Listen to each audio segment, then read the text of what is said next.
This health care law is collapsing under its own weight. And so to your specific question about repealing and replacing Obamacare, this Congress, this House majority, this Senate majority has already demonstrated and proven we're able to pass that legislation and put it on the president's desk. Problem is, President Obama vetoed it. Now we have President Trump coming, who is asking us to do this.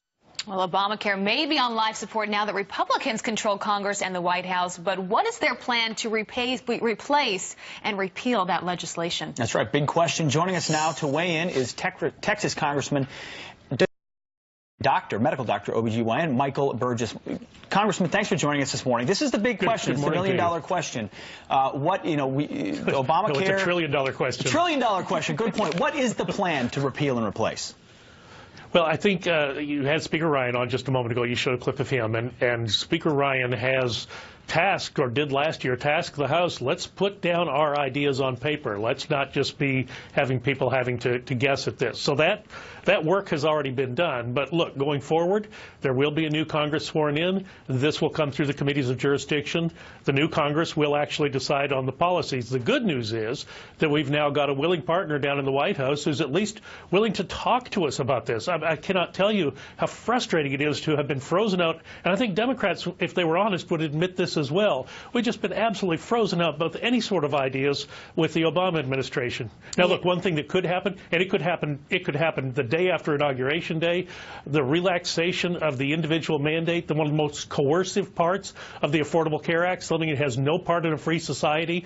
The new Secretary of Health and Human Services could begin to grant hardship waivers to Americans who are having a tough time with Obamacare. President Clinton outlined, he said it's a crazy system. You pay more money, you get less benefits. Is it hard? Yeah, it's hard. Okay, you get a hardship waiver. You're no longer going to be penalized if you don't buy Obamacare. Yeah, so President-elect Donald Trump sat down with President Obama just a couple days ago for over an hour, and here's what he said about that meeting. He said he told President Obama that I will look at his suggestions, and out of respect, I will do that. Either Obamacare will be amended or repealed and replaced.